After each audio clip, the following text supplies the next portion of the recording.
This is the August 2025 Camp Lejeune water litigation update. My name is Robert King. I'm the founder of King Law. We're working on a bunch of Camp Lejeune cases, and I know there are hundreds of thousands of folks out there who are interested in what's going on with the Camp Lejeune litigation. So there's two documents that I want to talk to you about today. It's going to be available in the link, but they really set the stage for what's going on in the Camp Lejeune litigation. The first is the joint status report that was filed on August 1st of 2025. This is the plaintiff leadership group and government's joint report to the court as to the status of the litigation.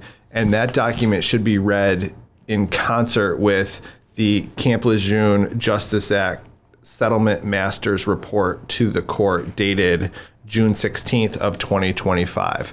So the Camp Lejeune litigation is a little bit unusual because you have a notice of claim provision or an administrative claim form provision. There have been, according to the status report, 408,000 deduplicated administrative claims forms filed. On the other hand, there have been only 3,488 lawsuits actually filed into the federal court. Another interesting fact, according to the status report, approximately 51,298 claims allege one of the six most strongly related injuries to the toxic exposure at Camp Lejeune. Those are leukemia, two different forms of leukemia: chronic leukemia, acute leukemia, bladder cancer, kidney cancer, non-Hodgkin's lymphoma, and Parkinson's disease.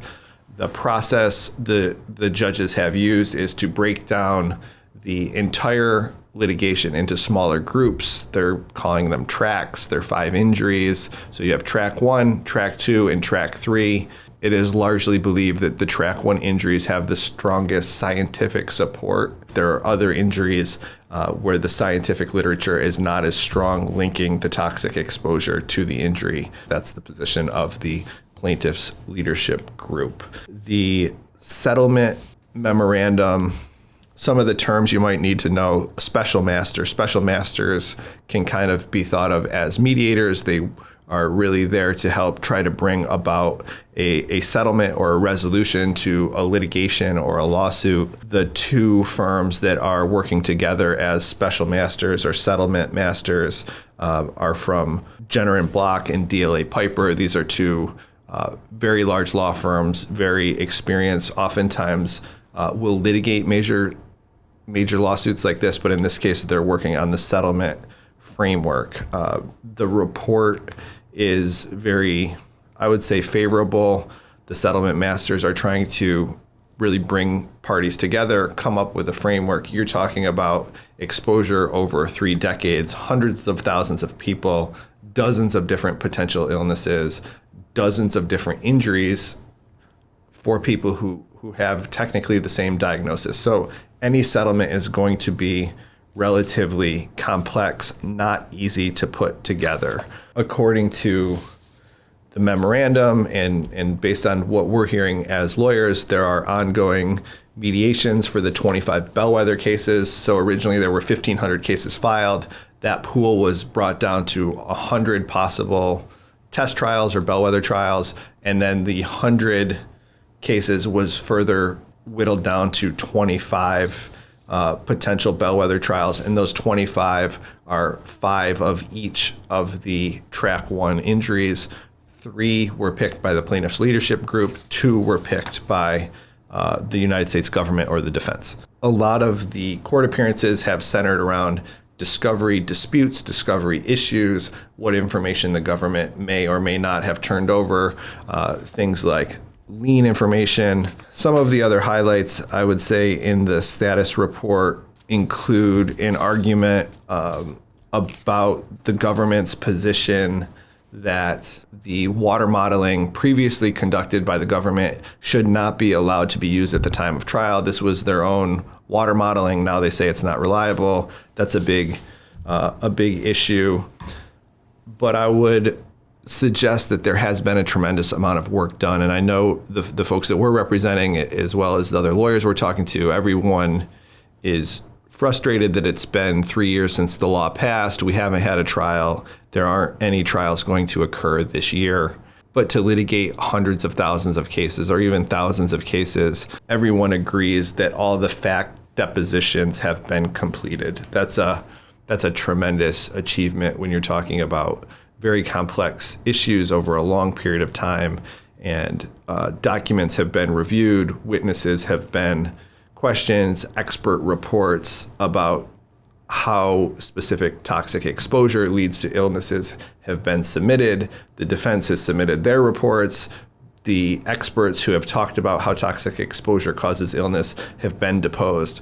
A lot has occurred. And this case didn't start out particularly fast, in my opinion, but there's been a lot of work done over the course of the last year or 18 months. That is encouraging, especially when read in concert with what the settlement masters are saying. And anyone, I would encourage you just to read the documents yourself.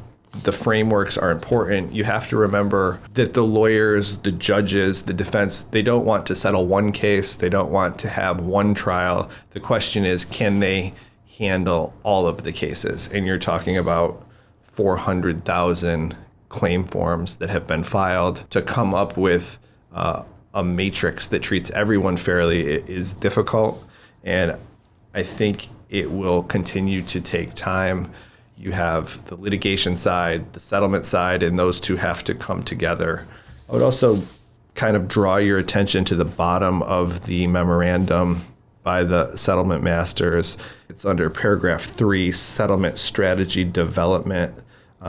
You're talking about questionnaires to folks that have made claims, and then mediation, a subset of pending claims. So I think what that is suggesting is they may try to settle track 1 first. They may try to settle track 1 and 2 or specific injuries when they can get settlements and start whittling down the pool instead of holding out till every single issue is determined. And then you see this quote, seek resolution of discrete legal issues.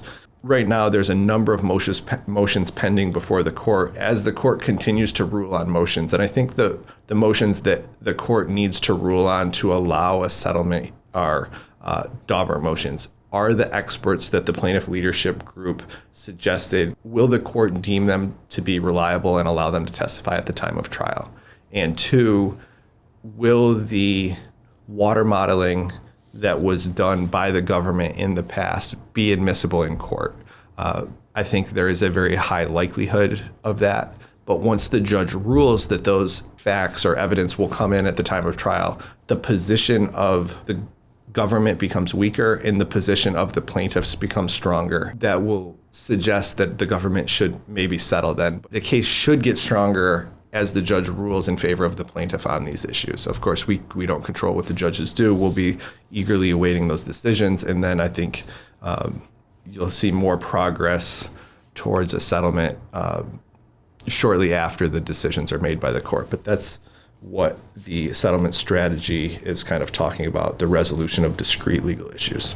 The settlement master's report does indicate that there are mediations ongoing. We'll see what that leads to, if anything. But remember, there's a mediation regarding specific cases right now, but there's many, many cases out there. And everyone's, I think, focused on what a matrix looks like for everyone involved in the case, and in particular, the track 1 and 2 illnesses. You can like us, follow us, check out our website. We update that as we get more information, and we'll continue to do that.